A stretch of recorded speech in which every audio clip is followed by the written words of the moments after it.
بسم اللہ الرحمن الرحیم اعوذ باللہ من الشیطان الرجیم هو الاول والآخر والظاہر والباطن وهو على كل شيء علیم رب اشرح لي صدری ویسر لي امری واحلل عقدۃ من لسانی یفقہوا قولی۔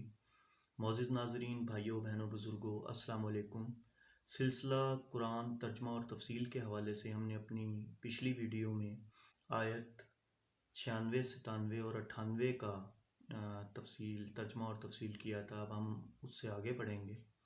اللہ عز و جل فرماتے ہیں وَلَقَدْ أَنزَلْنَا إِلَيْكَ آیَاتٍ بَيِّنَاتٍ، اے نبی صلی اللہ علیہ وآلہ وسلم، ہم نے آپ کی طرف نازل کر دی گئی ہیں، ہم نے آپ کی طرف نازل کر دی ہیں روشن آیات، واضح آیات۔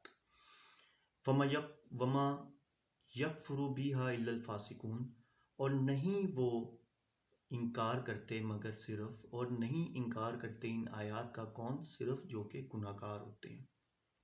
اچھا، اس طرح کا ایک جو آیت ہے اس سے ملتی جلتی سورہ بقرہ کے تیسرے رکوع میں بھی آئی تھی، جس میں تھا کہ وَمَا يُضِلُّ بِهِ إِلَّا الْفَاسِقِينَ، اور نہیں وہ گمراہ کرتا مگر صرف گناہ گاروں کو۔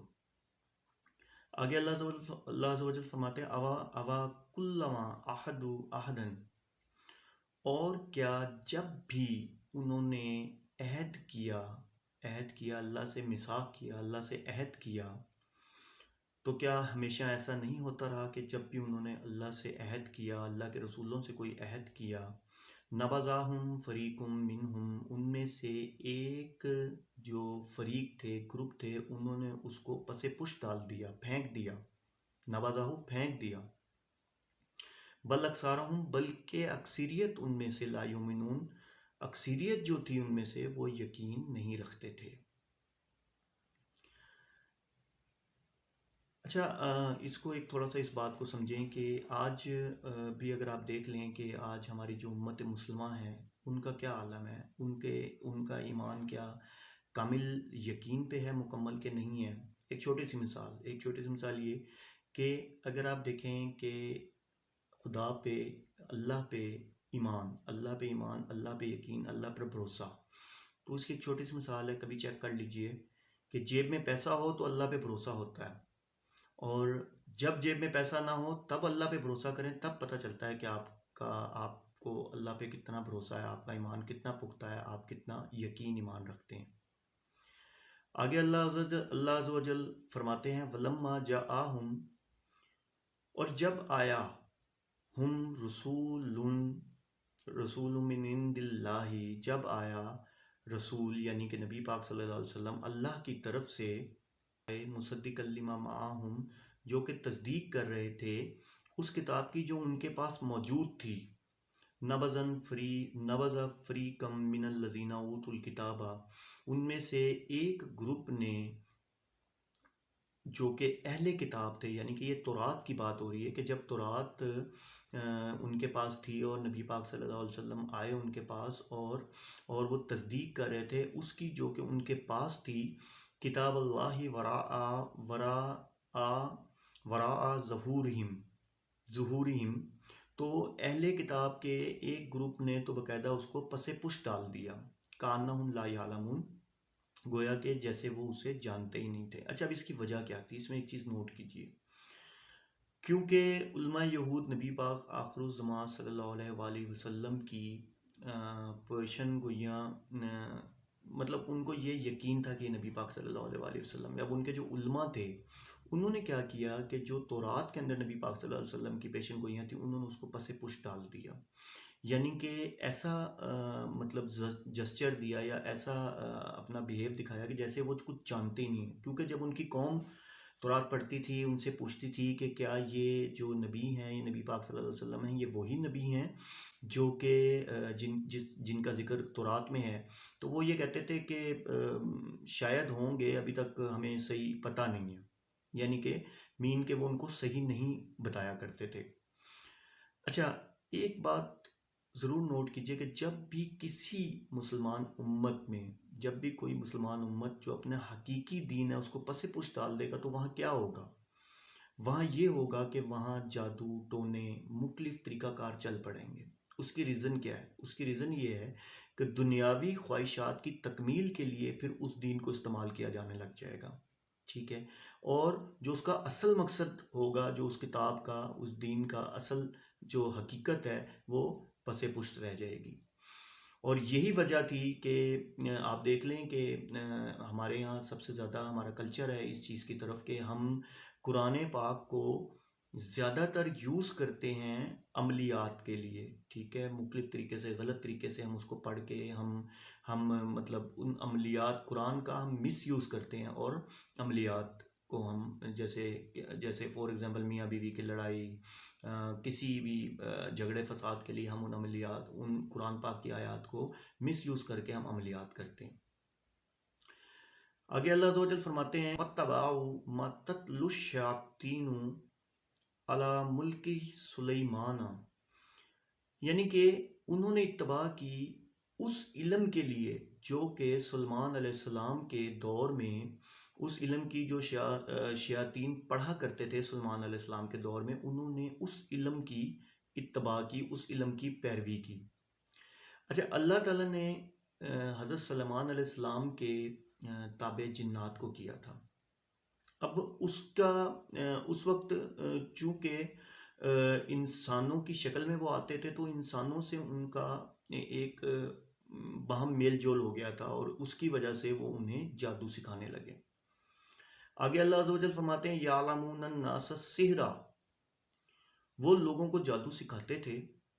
اچھا، ایک بات ذہن میں رکھیں، جادو کفر ہے، اور آپ کو آج بھی نقش سلیمانی اور اس طرح کی چیزیں جو ہیں وہ ملیں گی، ٹھیک ہے؟ جادو کفر ہے، اور جادو کرنے والا کافر ہے، ٹھیک ہے؟ میں نہیں کہہ رہا، قرآن کے اندر آ رہا ہے۔ وما انزلہ، اور جو اتاری علی الملکین، فرشتوں پر، اور جو نازل کیا گیا فرشتوں پر، ببابیلا ہاروتا و ماروت، اور جو نازل کیا گیا دو فرشتوں پر، ہاروت اور ماروت پر، بابل میں۔ بابل بیسیکلی بیبلونیا اس کا نام تھا، اور آج کا اس کا نام جو ہے وہ عراق ہے۔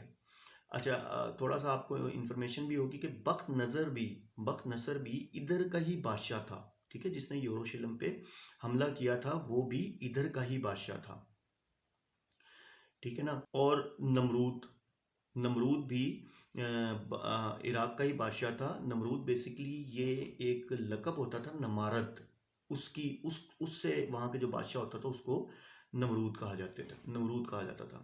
اچھا، سلیمان علیہ السلام کے دور حکومت میں جب جنات اور انسانوں کا باہم میل جول ہونے لگ گیا، تو اللہ عز و جل نے اچھا ایک چیز آپ سمجھیں کہ جس طرح انسانوں میں اب دیکھیں، یہاں سوال یہ پیدا ہوتا ہے کہ جب سلیمان علیہ السلام کے تابع جنات کو اللہ تعالیٰ نے کر دیا، تو وہ کیوں جادو سکھاتے تھے؟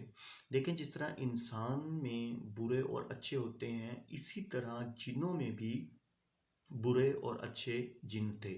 اب جو برے تھے وہ شیاطین کے فالوور تھے، وہ شیاطین کی پیروی کر رہے تھے، تو وہ کیا کرتے تھے؟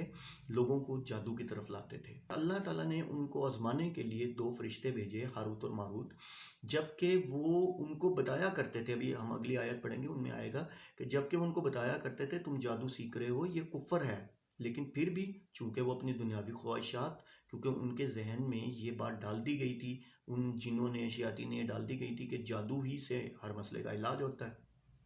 اچھا، وما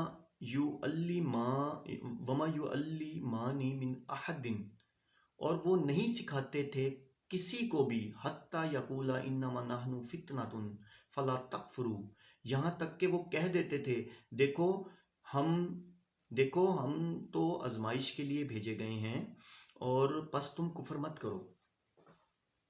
یہاں تک کہ وہ ان کو بتا دیا کرتے تھے کہ ہم تو آزمائش کے لیے بھیجے گئے ہیں، ہم تمہاری آزمائش کے لیے بھیجے گئے ہیں، تم کفر مت کرو۔ لیکن کیا تھا کہ وہی دنیاوی خواہشیں، اور وہ اس کے لیے شیاطین کے فالوور بنے ہوئے تھے اور جادو سیکھ رہے تھے۔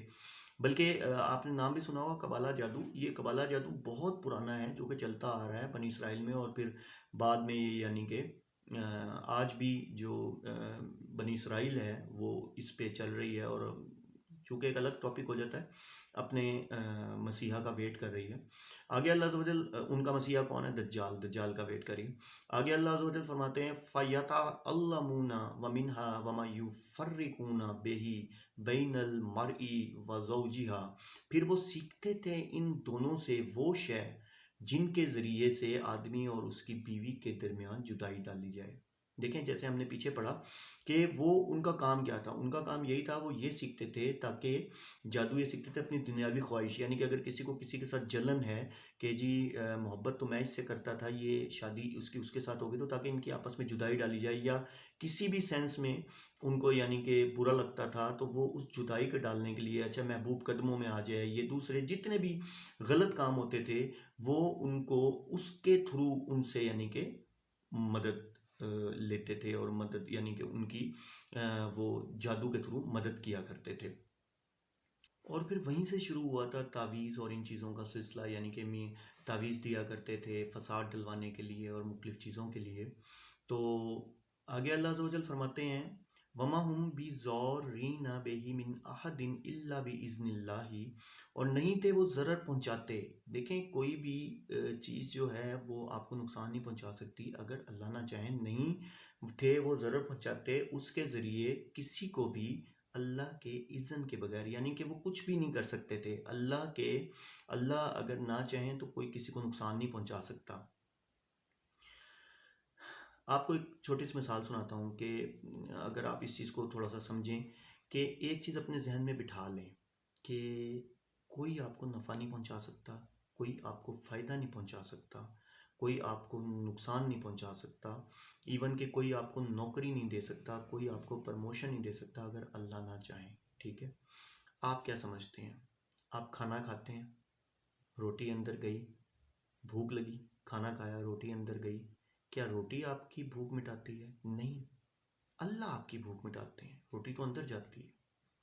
اسی طرح نہ آگ آپ کو جلا سکتی ہے جب تک اللہ نہ چاہے، نہ پانی آپ کو ڈبو سکتا ہے جب تک اللہ نہ چاہے۔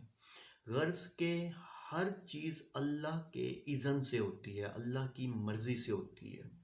کوئی آپ کے لیے کچھ بھی نہیں کر سکتا، نہ کوئی آپ کو فائدہ دے سکتا ہے، کوئی نقصان دے سکتا ہے اگر اللہ نہ چاہے۔ ایک واقعہ تھا کہ ایک انسان ایسے جا رہا ہوتا ہے تو یہ کہتا جا رہا ہوتا ہے کہ جو کرتا ہے اللہ کرتا ہے، جو کرتا ہے اللہ کرتا ہے، جو کرتا ہے اللہ کرتا ہے۔